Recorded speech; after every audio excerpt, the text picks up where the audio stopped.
백성들의 금송아지 사건, 즉 아피스 우상을 만들어 놓고 그 우상 앞에 어린 양을 잡아서 제사를 드리고 그 앞에서 외치며 오늘은 여호와의 절기라 그러면서 즐거워하고 뛰어노는 장면, 이 장면을 하나님께서는 심각하게 보셨고 산 위에서 40일 동안 먹지도 마시지도 않았던 모세를 빨리 속히 내려가라 명령하시고 그걸 바로 잡아가는 모습을 본문이 비교적 자세하게 보여주고 있습니다.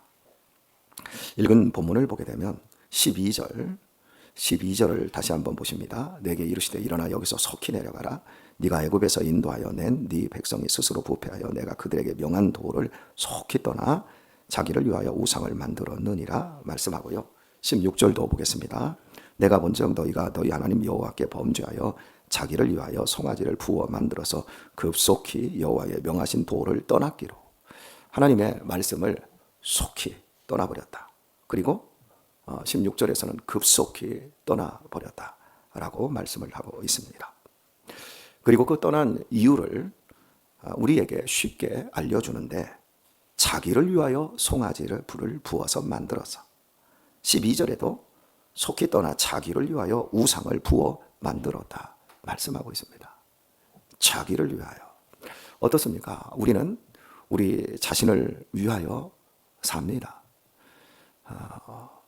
우리 현대인들에게 인권이 보장되고 나서 자아 성취라고 하는 것이 굉장히 중요한 개념이 되었습니다. 전제 정치, 예를 들면 조선시대에 살았던 사람들에게 자아 성취라고 하는 이런 건 없었습니다. 짐이 곧 국가다. 왕 자체가 나라고 국가였고 국민들은 국민이 아니라 그냥 사람들은 그 왕을 위해서 노예와 같이 살았습니다. 자아 성취, 자기를 위하여 산다라고 하는 것은 인권이 보장된 오늘날에 우리에게 적용되는 말입니다. 그렇다면 자기를 위한다라고 하는 것은 과연 무엇일까요?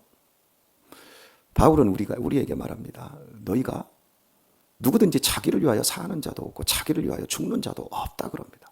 그러니 사나 죽으나 먹든지 마시든지 다 주의 영광을 위하여 하고 주님을 위해서 사나 죽으나 살고 죽으라고 권면하고 있습니다. 우리 자신을 가만히 들여다보면 나 자신을 위해서 사는 것 같습니다. 아니, 확실하게 우리는 우리의 배를 채워야 합니다. 남의 배를 채우기 위해서 살지 않습니다. 내 기분이 더 좋기 위해서 살지 다른 사람의 기분을 위해서 살지 않습니다. 내가 하는 모든 취미생활 내 기분을 위해서 하는 것이지 타인을 위해서 하지 않습니다. 이런 모든 것을 성경은 금기시하며 절대적으로 남을 위해서만 살아라. 아니면 하나님께서 나만 위해서 살아라 말했을까요? 그렇지 않습니다. 사랑하는 교회 여러분, 자기를 위하여 산다라고 하는 걸 분명히 알 수 있어야 합니다. 하나님의 말씀대로 순종하며 사는 것, 그것이 진짜 자기를 위하는 것입니다. 우리 아이들을 보면 자기를 위하여 사는 삶의 폐해가 무엇이고 정립되지 않은 무지함이 무엇인지를 알게 되어집니다. 우리 아이들이 자기를 위하여 자기의 기분과 자기의 즐거움을 위하여 스마트폰, 컴퓨터 게임에 미쳐 있습니다. 오직 그거에만 합니다. 건전지가 없어서 에어컨, 리모컨 건전지가 없어서 우리 아이들을 어제 일부 예배가 끝나고 좀 찾았습니다. 아무리 찾아도 아들놈들이 보이지 않아서 이상하다 싶어서 누군가를 시키려고 했는데 시킬 데가 없어서 제가 잠시 편의점에 갔습니다. 거기 갔더니 우리 아들놈들이 거기 앉아서 스마트폰 게임을 하고 있는 겁니다. 한 놈은 지 걸로, 한 놈은 다른 형 걸 뺏어서 열심히 하고 있습니다. 아버지가 들어갔는데도 모릅니다. 그게 자기를 위하여서 하는 건데 그게 정말 자기를 위하여 하는 걸까요? 명백한 우상입니다. 하나님께서 이스라엘 백성들의 우상 숭배를 보고 진노하셨다 그럽니다. 너무 화가 나셨다. 경노하였다. 그리고 진노하사 너희들 다 죽여버리겠다. 성경을 보면 하나님이 너무 화가 많이 났다라는, 우리 하나님께서는 분노 조절 장애를 가지신 것처럼 이 성경이 보여져요. 무서워요. 그런데 또 신약 성경으로 오면 분노하는 장면이 하나도 없어요. 그래서 성경을 이렇게 보는 사람들 가운데, 성경을 굉장히 비판적으로 보는 사람들은 구약 성경과 신약 성경은 일치하지 않는다. 그래서 구약의 하나님, 신약의 하나님은 틀린 분이다. 이렇게까지 비판하는 분들이 계십니다. 그런데 그런 분들은 결혼을 안 해본 것 같아요. 자식을 키워본 적이 없는 것 같아요. 우리 자식 다 키워보신 분들, 자식들을 향해서 매일같이 달달하고 따뜻한 말만 하시면서 사신 분들 손 내려보세요. 회개할지어다. 자식을 사랑하면 부모는 화를 겁나게 냅니다. 은희야, 그치? 김경성 권사님은 우리 은희 같은 애 없어. 어떻게 저렇게 젊은 애가 은혜도 받고 저렇게 순종적으로 얼마나 잘하는지 너무 이뻐. 너무 이뻐. 성은이, 하은이, 예은이한테 물어보세요. 우리 엄마는 맨날 소리만 지른다고 할 거요. 이진남 권사님 그치요? 예, 다 그랬어요. 우리 천병희 권사님은 목사님 힘드시죠? 목사님 좀 쉬셔야 돼요. 얼마나 부드럽게 말씀합니까? 근데 애들한테도 그러냔 말이에요. 온갖 악다구니 막 그러고 살아요. 왜요? 애들을 보면 자기를 위해서 한다는 짓이 자기를 죽이는 짓을 하니까요. 자기의 인생을 좀 먹는 짓, 멍청한 짓을 하니까요. 그러니까 자식을 사랑하는 부모는 분노할 수밖에 없고 경노할 수밖에 없는 거예요. 그런데 그게 이제 진정한 사랑의 매, 아이의 감정을 다치지 않고 혼을 내도 그 이후에 또 다른 안아줌의 조치가 있느냐 없느냐, 부모와 자식 간의 관계에 있어서 애착과 대상 관계가 확실하느냐 아니냐, 거기에 따라서 아이들이 자라나는 방향이 삐뚤어질 수도 있고 올곧게 갈 수도 있지요. 그래서 쌍방 간의 이 교통이 굉장히 중요하죠. 근데 부모의 감정이 너무 극단적으로 갖게 돼버리면 이제 가정은 공포로 변해버리고 아이들은 억압과 통제가 되어지고, 이걸 정말 잘해야 되는데 하나님은 기가 막히게 이걸 해내시는 거예요. 이스라엘 백성들 자기를 위하여 한다라고 하는 짓이 속히 하나님을 떠나는 겁니다. 급속하게 하나님을 떠나버리는 겁니다. 신앙의 아성을 쌓고 경건에 이르는 길에 세상의 인력을 거스리고 믿음의 양력으로 올라가는 건 무진장 힘듭니다. 얼마나 오랜 세월이 걸리고 얼마나 많은 시간들이, 얼마나 많은 에너지들이 필요한지 모릅니다. 하지만 하나님으로부터 떠나는 길은 그냥 수직으로 떨어져 버립니다. 사랑하고 신뢰를 쌓아가는 일은 무척 어렵습니다. 하지만 냉소적으로 변하는 데는 1, 2초면 되어집니다. 그 모든 행위들을 들여다보면 그 중심에 자기를 위하여라고 하는 게 의식하든 의식하지 않든 들어있습니다. 저는 성도님들과 대화 속에서, 또 목사님들과 대화 속에서, 또 사모님들과의 대화 속에서도 종종 발견되는 어떤 하나의 문장이 있습니다. 그것은 이제 나 고생할 만큼 했거든. 이제는 나도 나를 위해 좀 살 거야. 자, 또 권면을 합니다. 심리학에서 상담을 해주면서 이제 당신을 위해서 사세요. 왜 남편을 위해서 삽니까? 왜 자식을 위해서 삽니까? 당신은 당신의 삶이 없었습니다. 그러니 이제부터 당신의 삶을 사세요. 권면해줘야 됩니다. 근데 이것도 분석을 해보면 굉장히 여러 의미들이 함축되어 있습니다. 그래서 좀 조심스럽게 우리가 해석을 해줘야 되지만, 여하튼 간에 제가 듣는 것, 목사님들이 수고하고 애를 썼습니다. 저한테도 그럽니다. 권 목사님, 그렇게 성실하게 목회했으면 이제는 좀 놀아. 골프도 좀 치고 이제부터는 좀 놀기도 하고 즐길 것도 좀 즐겨. 내가 골프 가방 내가 세트 하나 사줄게. 씨 웃어요. 제가 재밌겠다, 좋겠다. 근데 제가 골프를 치는 날에는 목사님 후회할 거요. 저는 모든 걸 하면 그 분야에서 내가 정말 어느 정도 성취를 해서 내가 질려서 그만해야지 라고 할 때까지 합니다. 목사님 저 잘못 불러서 저 골프 배우기 시작하면 저 이제 골프 하는데 미쳐가지고 목회 제대로 못하면 목사님이 굉장히 후배 목사 하나 배려놨다고 아마 회개할 겁니다. 라고 제가 이야기를 했습니다. 그랬더니 그 뒤부터 골프 하자고는 안 하십니다. 많은 목사님들이 골프를 하십니다. 제 주변에. 뭐 한 달이면 두세 번씩 라운딩을 나가시는 분들도 계시고 아침 저녁으로 실내 골프 연습장이라든지 가십니다. 그 죄 아닙니다, 여러분. 제가 그 죄라고 말씀드리고 있는 것도 아니고 여러분 비난하지 마세요. 여러분 헬스 다니는 거, 수영장 다니는 거와 다를 게 없습니다. 이해하셨어요? 예. 그런데 그게 정말 자기를 위하여 하는 것라고 생각을 하는데 그게 정말 객관적으로 나 자신을 위하여 하는 것인지는 한 번쯤 돌아봐야 한다는 겁니다. 자기를 진정으로 위하는 건 하나님을 위할 때, 하나님의 말씀대로 우리가 살아갈 때, 순종할 때, 그때 진짜 자기를 위하는 겁니다. 이게 틀어져 버리면 자기를 위하는 게 아닙니다. 우리 교회 집사님들 가운데 여전히 담배를 못 끊고 계시는 분들이 계십니다. 그분들의 믿음은 의심할 것 없이 훌륭합니다. 목사가 늘 담배에 대해서 비아냥거려도 여전히 담배를 끊지 않습니다. 자기를 위하여 끊지 않습니다. 이거 끊어야 되는데 맛있단 말이야. 그런데 그게 자기를 위하는 건가요? 가만히 생각해 보세요. 자기를 병들게 하고 자기를 죽이고 있는 겁니다. 그건 조용한 덫입니다. 그건 따뜻한 함정입니다. 당장 끊어야죠. 쥐도 아무리 맛있는 거라 할지라도 덫에 올려져 있는 먹이는 절대 건드리지 않습니다. 얼마나 야근데요. 자기를 해야 하는 건 절대 안 합니다. 어찌 보면 사람이 쥐새끼보다도 못한 행동을 하는 것일 수도 있어요. 그래서 성경은 하나님을 알되 하나님을 사랑할 마음이 없어요.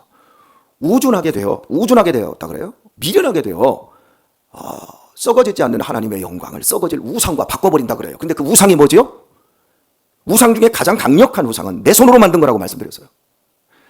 내가 성취한 것이 우상이라고요. 그게 나를 가장 꼼짝달싹도 못하게 하고 나를 박살내고 내 인생을 병들게 하는 거라고요. 내가 만드는 거, 지금 여러분들이 만들어가는 그 수없이 많은 인생의 계획, 그 노력들 가만히 보세요. 정말 나를 위하여 하는데, 내 가족을 위하여 사는데 그게 정말 내 가족을 위해서 하는 것인지, 나를 위하고 내 가족을 위해서 우리 아이들 학원들 엄청 보냅니다. 저도 우리 아이들 학원 보냅니다. 근데 학원을 보낼 때마다 씁쓸해질 때가 많습니다. 어린 시절 교육의 양육의 주체 핵심은 부모가 얼마나 자식과 농밀하게 자식에게 부모를 줄 수 있느냐, 시간, 에너지를 줄 수 있느냐거든요. 이게 이루어지면 부모가 늙어도 자식하고 이게 소통이 되어집니다. 어린 시절은 자식들이 아버지 놀아주세요, 엄마 놀아주세요. 그런데 바빠. 야, 유치원에 가서 놀아, 학교 가서 놀아, 친구들하고 놀아, 야, 컴퓨터하고 놀아. 애들은 애들끼리 놀아. 자식하고 놀아보지를 않았는데 부모가 늙으면 언제 우리 아들 우리 집에 한번 오나? 시집간 딸 언제 우리 집에 오나? 와도 엄마랑 어린 시절에 놀아본 경험이 없는데 늙었는데 이제 자식은 성인이 되었고 더 놀거리가 많고 원래부터 밖에서 놀았는데 어떻게 부모하고 놀아줄 생각을 합니까? 그러니까 부모들은 나이가 먹으면 외로운 거죠. 그냥 교육의 주체를 바르게 알지 못한 채 자식들을 위해서 이게 위하는 거야. 그런데 결국 보면 급속하게 부모를 떠나가게 하는 걸로 작용을 하더란 말입니다. 저는 우리 딸에게도 그랬고 우리 아들들에게도 그랬습니다. 니네들이 아무리 공부를 잘해도 아버지는 니네들 유학 안 보낸다. 내가 미쳤냐? 니네들 유학을 보내게 내가 돈이 되고 능력이 돼도 니네들 절대 안 보낸다. 니네들과 함께 이 땅에서 그 짧은 세월을 사는 동안에 함께 한 공간에서 만날 수 있고 이런 공간에서 만나고 사랑하고 아버지를 주고 내가 딸을 즐기고 아들을 즐기고 이게 우리에게 선물로 주었는데 내가 미쳤건데 미국 땅으로 영국 땅으로 내가 보내? 제 딸도 사실은 유학을 가야 합니다. 그리고 지 친구들이 다 유학을 갔습니다. 자기보다도 못했던 애들이 다 유학을 갔습니다. 괜찮아 여기 있어. 제 딸이 요즘 막 일이 막 쏟아져 들어옵니다. 그래서 우리 딸이 이제 목에 조금 힘을 넣기 시작했는데 제가 딸한테도 가지 마. 딸아, 유학을 가서 혼자 외롭게 빵 조각 먹고 우유 먹으면서 그거 배워서 뭐 할 건데? 한국에 와서 뭐 할 건데?